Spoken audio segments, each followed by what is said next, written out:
Good afternoon, everybody. It's Tim. We are again discussing things related to veteran-y stuff, sort of. It's snowing, in case you didn't know.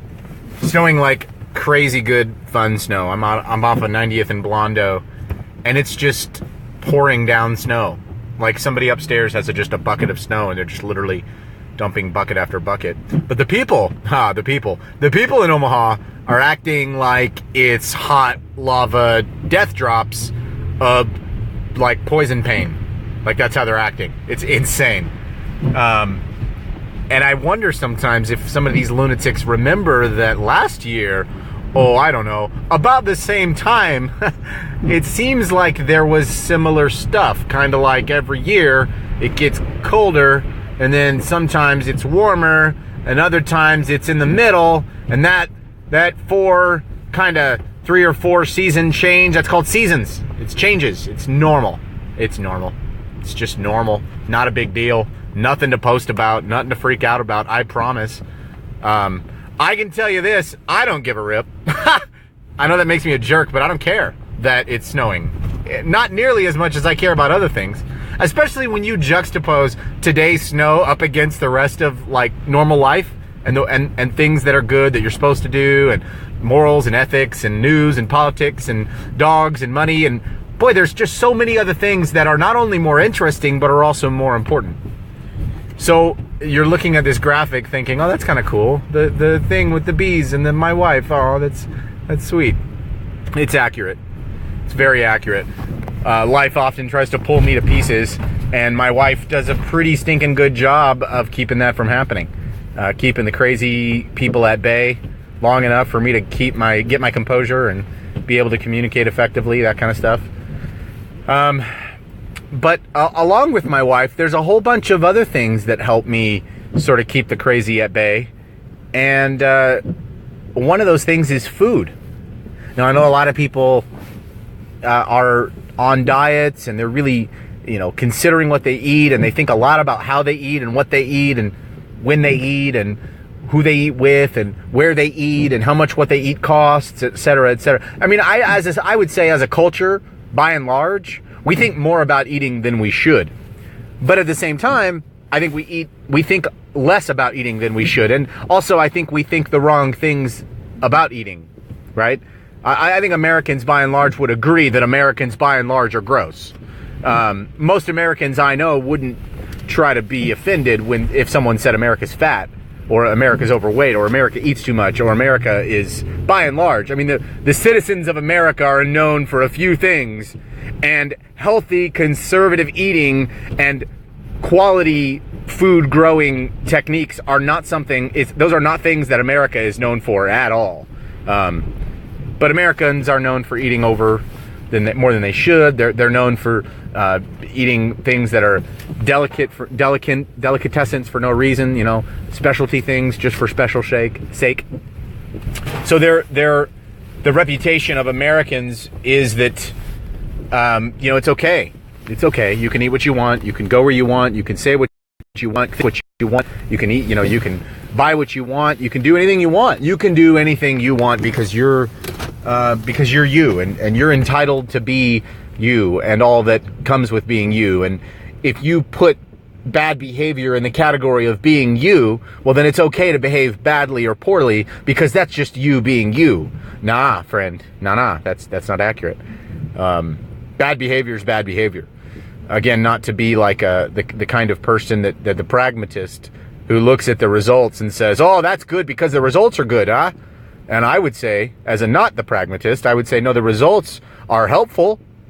Those are important pieces of information that I want to pull from and get my ultimate decision from. But by and large, I'm not going to look at the results as the deciding factor if what I just did was good or bad. I have a scale that I can use to decide if something is good or bad. You do too. Every person does. Hey, Thomas, what's up?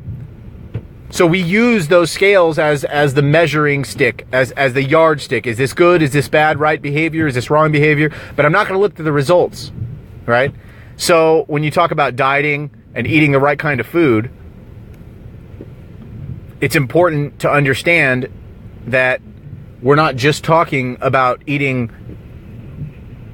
what Americans say is the right kind of food. Because there's a whole group of people in America who have come sort of full circle now, I'd say, and they've come to the understanding that, wow, Americans are fat and they're overeating, and they're a lot of these mental disorders have been proven to be related to diet. A lot of the gut problems that people have affect their mind and other parts of their body dramatically and drastically. People talk about gut health all the time, and oftentimes, unfortunately, the non-hippie folk very quickly dismiss hippie folk when they start talking about biotics, probiotics, the appropriate amount of bacteria in your stomach, and all those kinds of things. People talk about that stuff, but they dismiss it. No, it's just hippies being hippies. It's okay. It's not a big deal if I just eat this or I just eat that. Well, I want to tell you something my wife often reminds me of, and this is the reason you're staring at that honey graphic right there, the amazing honeybee graphic, right?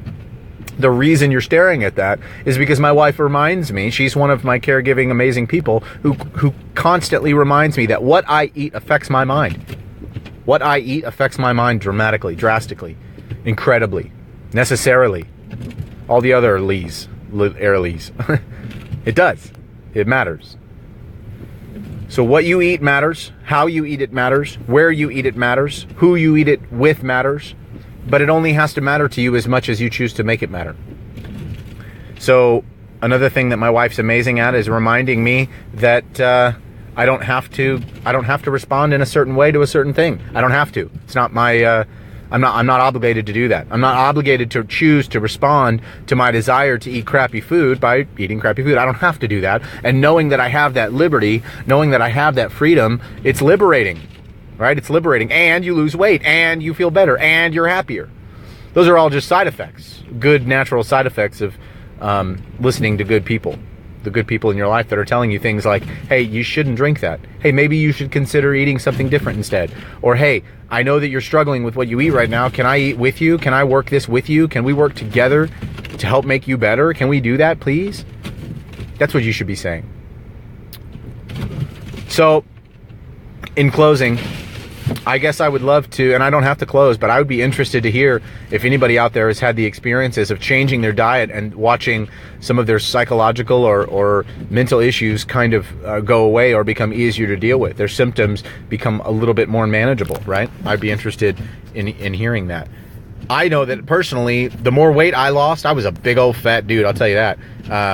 I was a big fat dude. I was fat in the stomach, fat in the face, I had fat eyes. I was the only person in the world, I think, that had fat eyes. Like, when you looked at my eyes with old pictures of me, boy, it was like, look at the fat around his eyes. Good Lord, they're just gross. Just fat eyes. But now, people look at my face and like, holy crap.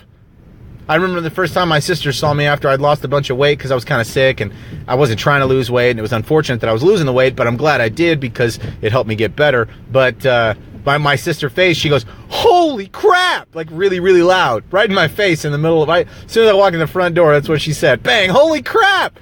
And I was like, what? And she goes, you're skinny. Look at your eyes. Wow, your face. And it was because of my fat eyes. My fat eyes went away. So it's not about being fat or not being fat. It's not. And it's not about, ooh, I gotta have this special diet. No, it's not about that either. It's about, and people do the same thing with their supplements also, their medicine, their pills. They say, well, I've got a problem, so I'm going to cut, copy, and paste his answer to my problems and hope it works the same way. It doesn't. It may not. Not necessarily. So you got to investigate. You've got to do the hard work. You have to do the hard work. Find out what works. Find out what doesn't. Stop eating crappy food that you know is crappy where you can help it, and then build from there. Build from there into the point where you're not worrying as much about what you eat. You're worrying about the right things. You know that you're going to get the right kind of food in your body because you've made the decisions beforehand, before you get ultra hungry, to have your food set aside. Dennis, you said something. I'm going to read it. I've been restricted to a low fiber, high protein diet because of a blocked artery.